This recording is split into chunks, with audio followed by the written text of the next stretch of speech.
Sveiki visi atvykę į mano kanalą Nusipiešk savo gyvenime. Šiandien aš susitikau su Audronė. Mes norim pakalbėti apie dvi meno terapijos rūšis - apie fraktalinį piešimą ir apie mandalas. Kuom jie skiriasi, kuom panašios, kaip jos galima skaityti ir kokią naudą mums neša. Tai aš kviečiu Audronę tave prisistatyti, kuom tu užsiemi. Sveiki visi. Aš šiuo metu save įvardinu kaip energetinių paveikslų kūrėja ir mandalų ir išvis meno terapijos pritaikymą savo gyvenime, šiuolaikiniam gyvenime. Mhm. Net jeigu matote, dabar šalia manęs yra šiuolaikinė mandala, ji visiškai yra kitokia negu klasikinė. Tai va, mes šiandien su Lilija ir pakalbėsime apie įvairias mandalų rūšis ir kitas meno terapijos formas.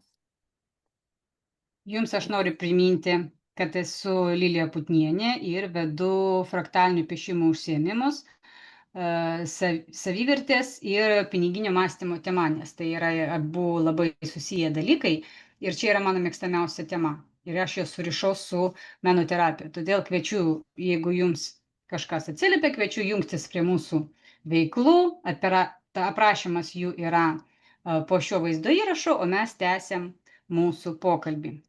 Taip. Audronė, papasako, kaip atrodo mandalos, kaip tu jas atradai ir kaip pradžioje papasako, kad atsirado jos tavo gyvenime. O mandalos tai yra pas mane nuo pat vaikystės, kiek save atsimenu, įvairiom formom aš piešiau mandalas. Ir visada norėjusi įdomiau. Ir taip mano kelias atvedė mane į neurografikos meno institutą. Susipažinau su šiuolaikiniu mokslu apie savo būsenų keitimą. Ir mandalos ir išvis terapinis piešimas mano gyvenime daugiausiai susijęs su emocinės būsenos keitimu, vidinės ramybės ir savo ašies atradimu. Nes kai žmogus yra ramus iš vidaus, pats savo yra nusistovėjęs, nebanguoja ir nesiblaško ir nešokinėja kaip per amerikietiškus kalniukus, tada realiam gyvenime jis gali priimti sprendimus naudingus savo ir jo aplinkai. Ir per visus renginius, kurio ateina moteris piešti, dažniausiai moteris. Ir aišku, dirbu ir su vaikais, paaugliais, ypač labai mėgsta. Tai visiems būna aktualus klausimas išeiti iš trigerių, kurie šiuo metu būna pasireiškia jų gyvenime. Tai va,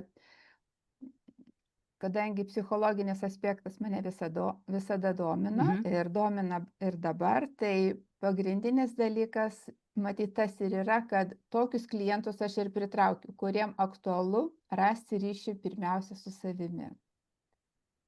Norėčiau pasidalinti, kad pas mane yra taip pat. Norėčiau irgi pridurti, kad pas mane ir neurografika, ir fraktalinis piešimas gyvenime atsirado tada, kai man buvo ypač neramu.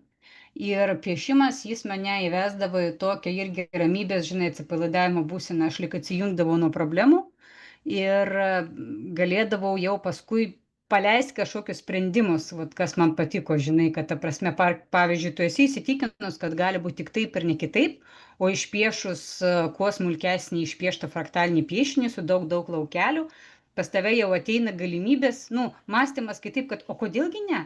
Taigi gali būti kažkaip kitaip, žinai. Tai va, žodžiu, man irgi tas atėjo dalykas, kad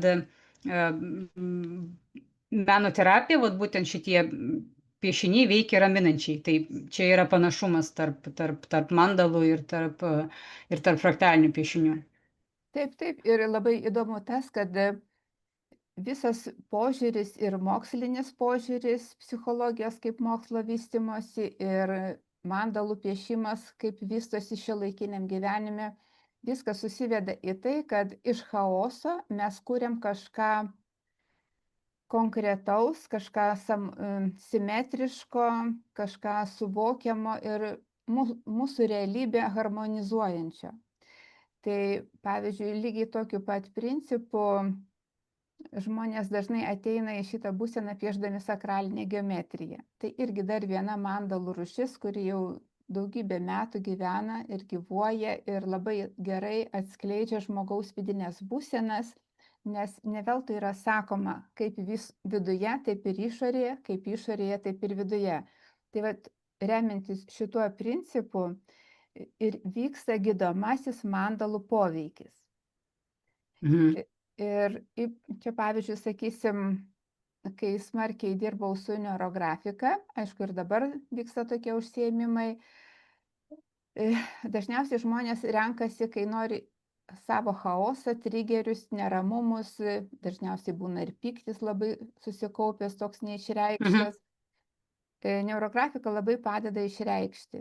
Mes vis tiek tada piešiam piešinį iki tol, kol žmogui patinka, kol jo būsenai šiuolaikiniai, kiek jis gali save priimti, atsiranda harmoningas toks vaizdas, jam priimtinas.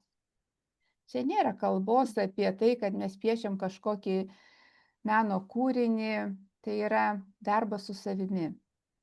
Taip, tai žodžiu, esminis dalykas šiuolaikiniam žmogui dažnai kylantis klausimas, kas man iš to, kokia man iš to nauda. O nauda tame, kad žmogus atranda vidinę ramybę ir pusiausvyrą.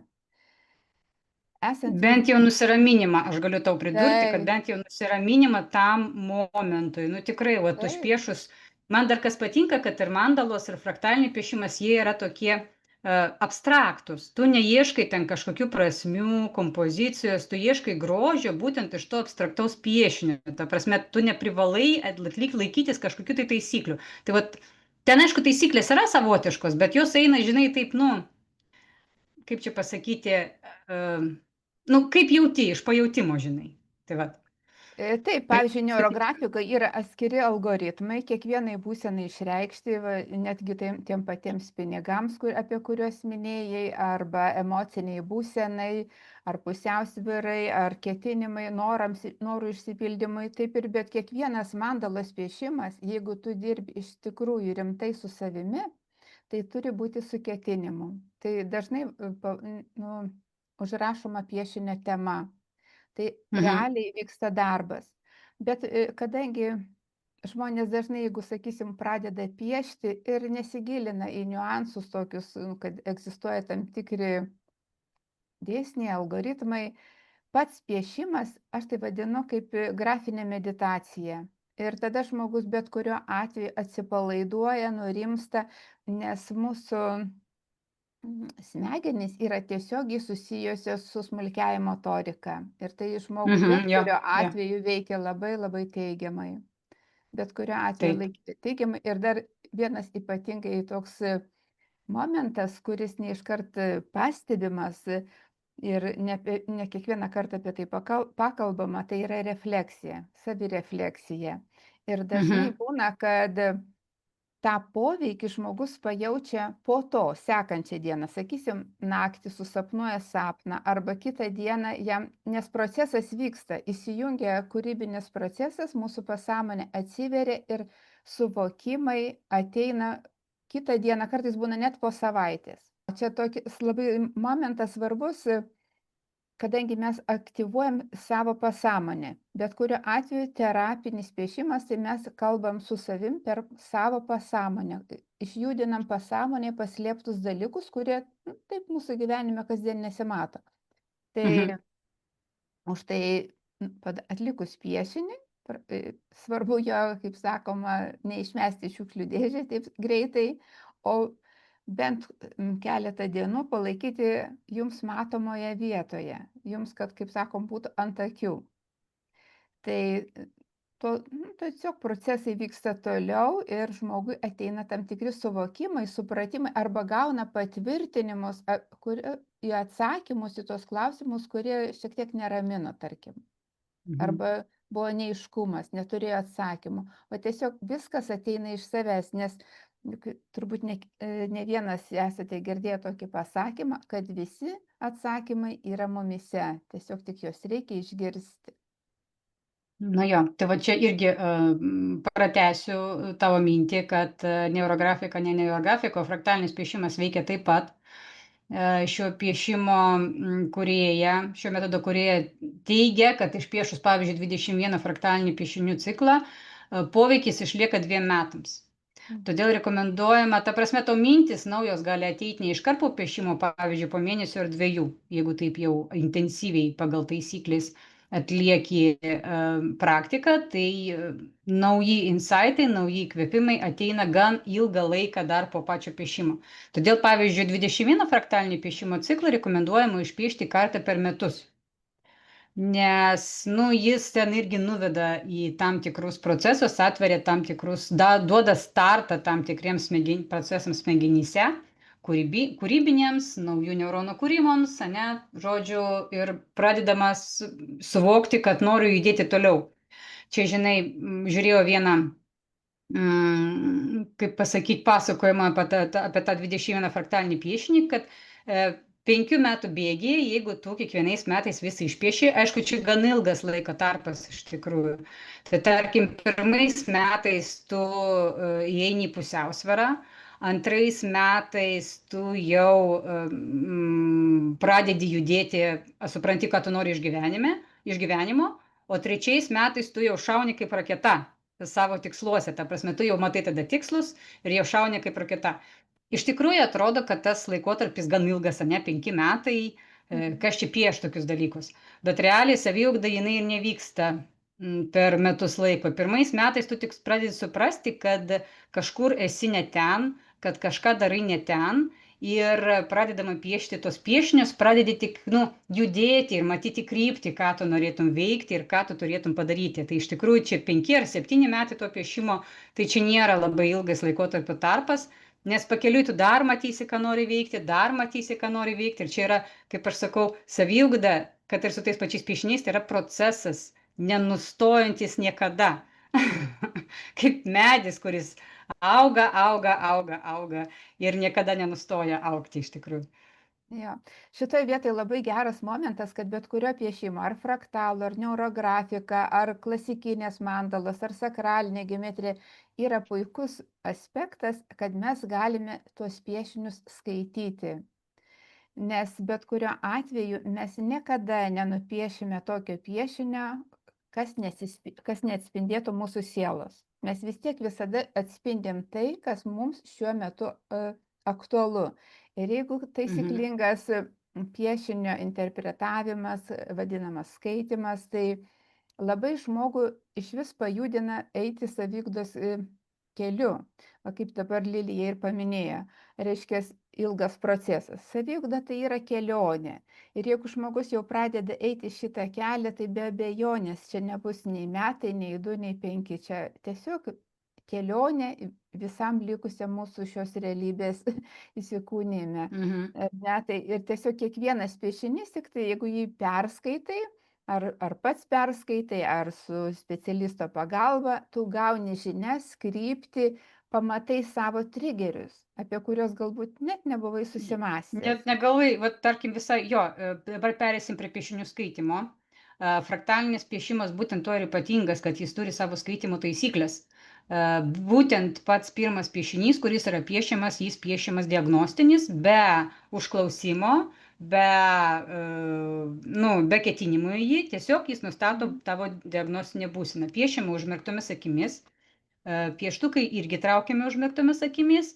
Ir būtent tas piešimas užmerktomis akimis, jis parodo tavo dabartinę būseną. Ar tu sukoncentruotas per daug į save, ar tu per daug atviras pasauliui, ar tu ten koks tavo charakteris, kokios pas tave ateities ketinimai, kokie praeities skausmai. Žodžiu, labai daug informacijos parodo ir kartais žmonės būna nustebę, kad taip yra, bet, sako, tai tiesa, taip yra. Taip. O kaip pas tave skaitosi šitie?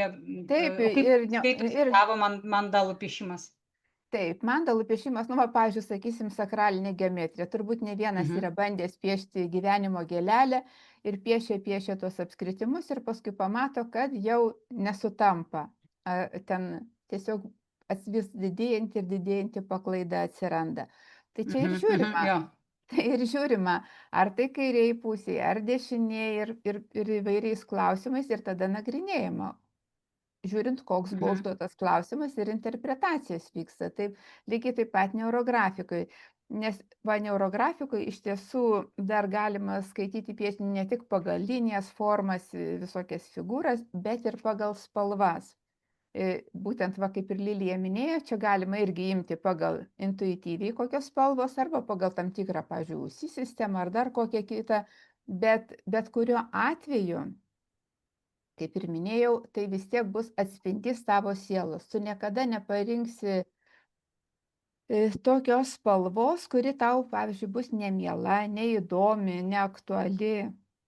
O tas Nu vat va, čia jau kažkaip, labai atsiprašau, pertrauksiu, čia jau kažkaip biški paminėsiu pirmą skirtumą tarp fraktalinio piešimo ir Mhm, mandalos. Kai tu pieši užmerktom akim, trauki pieštukus užmerktomis akimis, tai tu gali traukti tą nepatinkančią spalvą ir jinai turi tau prasmę, tu negali jos dėti atgal ir tu su mhm. ja kažkiek turi nuspalvinti laukelių, reiškia, jinai turi tau prasmę ir žmonės jau būna purtas ir vėl tas pati spalva ateina, vėl ta pati spalva ateina, bet ją reikia vis tiek kažkiek išpiešti, žodžiu, ir jos būna dominavimas ir tada tai reiškia turi prasmę. Tai va čia skirtumas.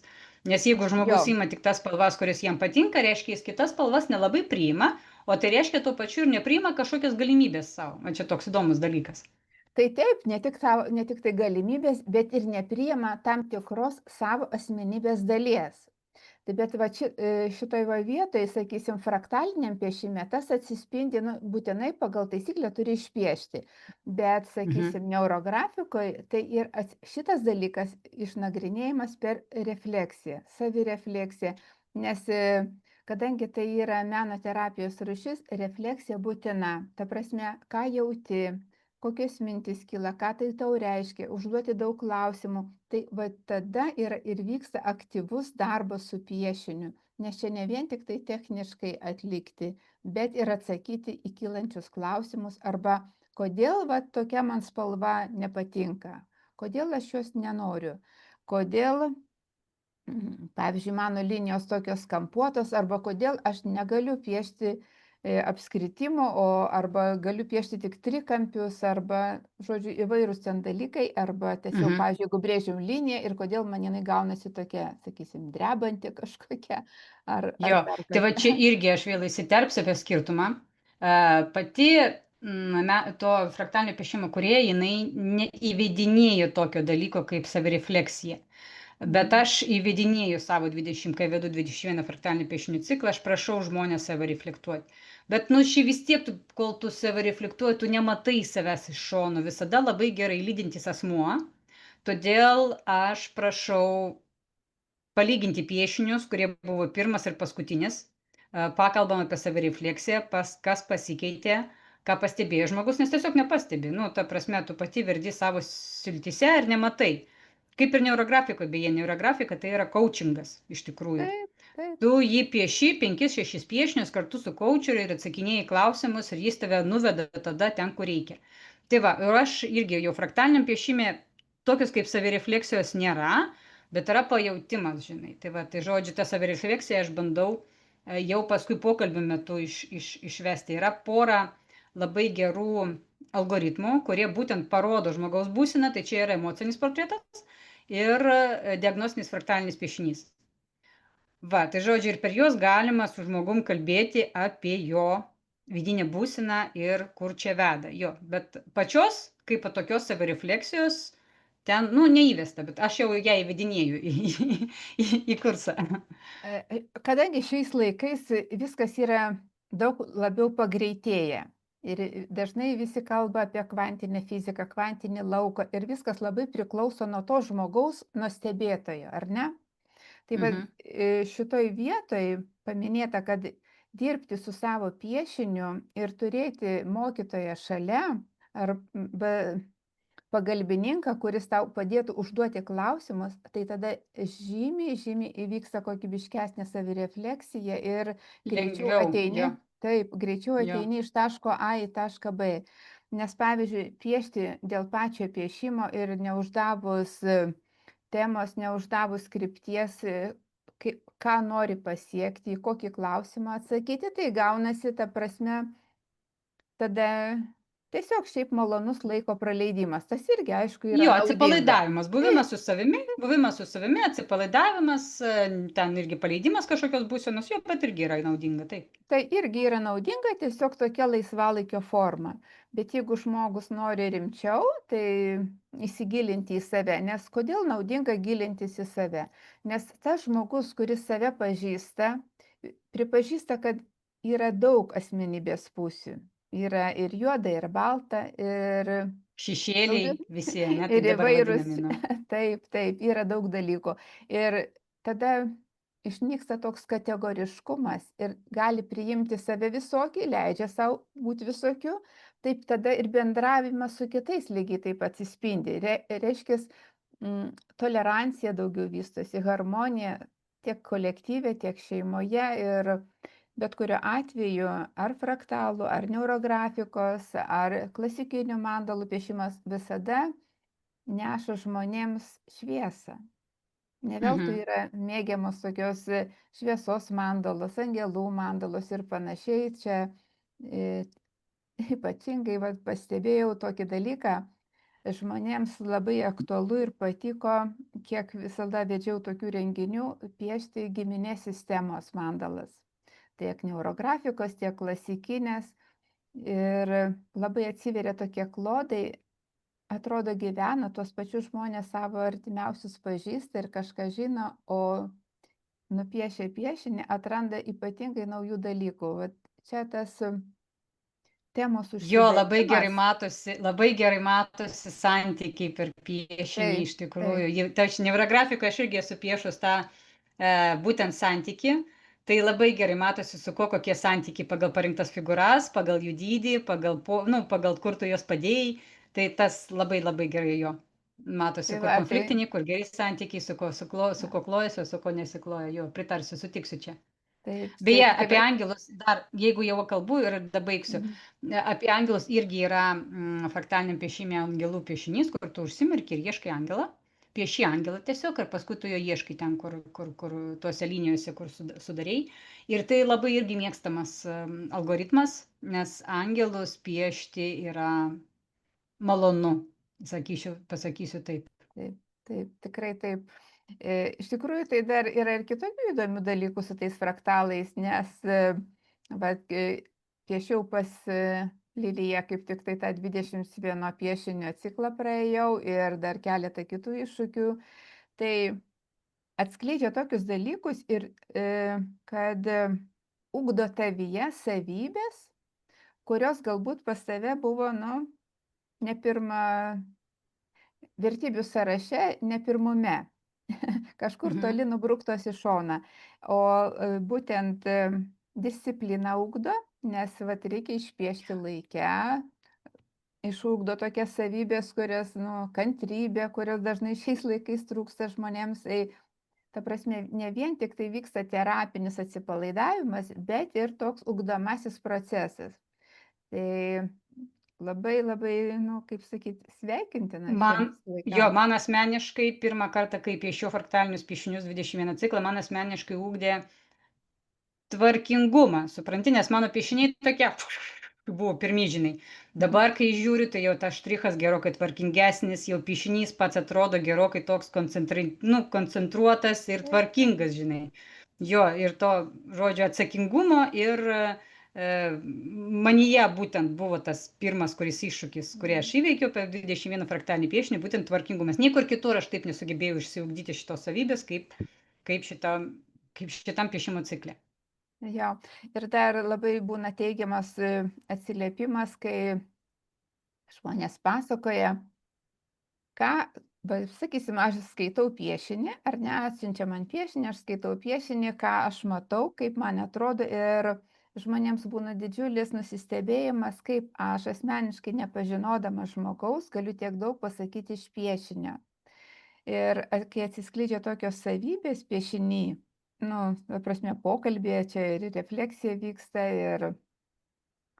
ir daug kitų dalykų, ta prasme, pokalbis išsivysto į tokią temą, kad žmogus, jeigu visiškai buvo, sakysim, nesidomintis Saviugda, nesigilinantis, tai būtent toks piešimas visada paskatina pasinagrinėti, pasižiūrėti, gal jau laikas, gal jau užtenka snausti ir reikia eiti į saviugdos kelią. Todėl Nustebimas taip, būna, kai pasako, kad taip, ten kažkokio pas tave trūksta. Eik, aš savivertės trūksta, taigi aš čia pas mane, man nesudėtinga pasakyti, žinai, ten pasiųsti visus velniop, o paskui paaiškėja, kad labai svarbu išklausyti, nu, negali pasakyti, nes nenori kelti konfliktinių situacijų, ta prasme, ta savivertė pasirodo, o pasirodo nelabai, nu, ta prasme, ir piešinys tai parodo. taip, piešinys tai parodo. Tai va, aš manau, kad jeigu tik yra proga, jeigu tik yra noras, visada reikia jungtis į tokius renginius, nes kolektyviniai erdvėjai piešti tiek mandalas, tiek fraktalinius piešinius yra labai naudinga, nes pasijungia tas visas bendras laukas esantis tarp mus ir energija sumuojasi, kaupiasi ir daug didesnis poveikis. Daug didesnis poveikis. Jo, čia sutinku, kad būtent tas susibūrimas gyvai, ne tik Taip, online. Online irgi labai smagu, man asmeniškai taip, patinka, kai aš taip.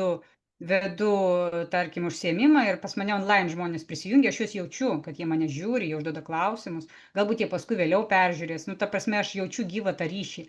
Jo, Mm. bet gyvai susirinkti dar geriau, iš Be tikrųjų. abejo, be abejo, be abejo. Bet kuriuo Mm. atveju, ta prasme, tai yra aukštesnis energetinis lygmuo negu piešti vienam. Bet Faktas, jo. taip, tai yra tikrai taip. Tai va. Tai tiek mes šiandien norėjom pristatyti jums piešimo praktikas, kad jos nėra, kaip čia pasakyti, ezoterinis dalykas. Tai yra labai realus, realiai padedantis. Visada svarbu susirasti mokytoją, kuris jums patinka, kuris atsiliepia, su kuriuo smagu būti. Ir piešimo praktika, kuri jums patinka, ar neurografika, ar mandalos, ar fraktalinis piešimas. Tai va, tai pamatėt, kad yra skirtumų, pamatėt, kad yra panašumų daug kur. Aš netgi sakyčiau 50 ant 50, ne, Audronė, kažkur tai. Taip, Nu, taip. jo, ir Taip, žodžiu, junkitės, padėkit savo, padėdami savo, padedat kitiems. Va, ir ačiū už pokalbį, Audronė, tada. Iki dėkoju, pasimatymo gyvai. dėkoju. Iki pasimatymo gyvai ir piešimo erdvėse. Jo. Visiems siunčiu Jo. šviesos. Aš irgi visiems siunčiu ornamentus va šitos, kurie yra už nugaros. Nu. Gerai, tai ačiū, Audronė, tada tau. Iki pasimatymo. Laimingai, iki pasimatymų.